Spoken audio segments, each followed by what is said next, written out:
नमस्कार दोस्तों, जय श्री महाकाल। स्वागत है आपका हमारे इस चैनल भगवत कथा मंथन में। आज हम जानेंगे भगवान कृष्ण और भगवान विष्णु में क्या अंतर है। भगवान कृष्ण और भगवान विष्णु के मध्य अंतर को सरल भाषा में इस उदाहरण द्वारा समझा जा सकता है। कोई उच्च पद पर आसीन व्यक्ति यदि अपने कार्यालय में जाता है तो उसे सभी आदर सत्कार पूर्ण व्यवहार करते हैं, और जब वही व्यक्ति घर आता है तो उसके निकटतम परिवारजन उसके साथ साधारण व्यक्ति जैसा व्यवहार करते हैं। यहाँ तक कि वह व्यक्ति अपने पुत्र या पौत्र को कंधे पर बैठाकर घुमाता है। घरेलू संबंध कार्यालय संबंध की तुलना में अंतरंग होते हैं। जैसे व्यक्ति एक ही है पर व्यवहारिक आदान प्रदान अलग अलग है, उसी प्रकार भगवान कृष्ण और भगवान विष्णु एक ही हैं, परंतु बैकुंठ में तथा गोलोक श्री धाम में व्यवहारिक संबंध अलग अलग हैं।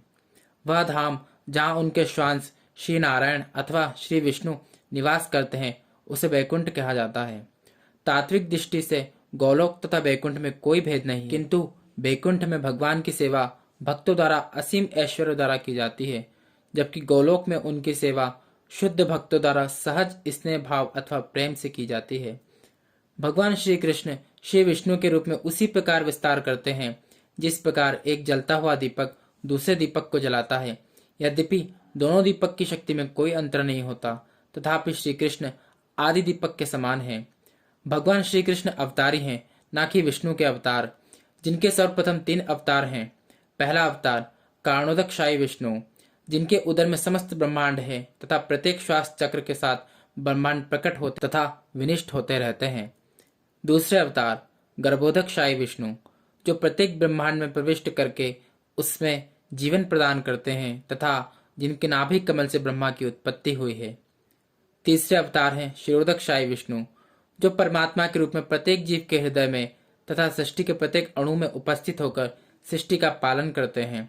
ब्रह्मा जी कहते हैं, जिनके श्वास लेने से अनंत ब्रह्मांड प्रवेश करते हैं तथा पुनः बाहर निकल आते हैं, वे महाविष्णु श्री कृष्ण के अंशरूप हैं। अतः मैं उन गोविंद अथवा कृष्ण की पूजा करता हूँ जो समस्त कारणों के भी कारण हैं। भगवान श्री कृष्ण अपने श्वांश नारायण अथवा विष्णु से श्रेष्ठ हैं, क्योंकि उनमें 4 विशेष दिव्य गुण हैं। प्रथम गुण है लीला माधुर्य। श्री कृष्ण की समस्त लीलाएं मनमोहक एवं नित्य होती हैं, जैसे माखन चोरी लीला, गोपी चीरहरण, दामोदर लीला, कालिया दमन आदि। ये सभी लीलाएं आनंद एवं प्रेम प्रदान करने वाली हैं। द्वितीय गुण है भक्त माधुर्य, अर्थात सदैव अपने प्रेमी भक्तों द्वारा चिंतन एवं स्मरण किए जाते हैं तथा सभी गोप गोपियों द्वारा सदैव घिरे रहते हैं। तृतीय गुण है रूप माधुर्य। कृष्ण का रूप इतना सुंदर है कि उनका वर्णन कर पाने में शिव तथा शेष आदि भी असमर्थ हैं, तथा वे हर जगह अलग अलग रूप धारण कर भक्तों को आनंद प्रदान करते हैं। जैसे कभी गौ का रूप धारण करना, कभी अच्युता का, कभी देवी काली का रूप धारण करना, तो कभी मयूर का आदि। ये सभी कृष्ण के रूप माधुर्य लीला के उदाहरण हैं। चतुर्थ गुण है वेणुवादन।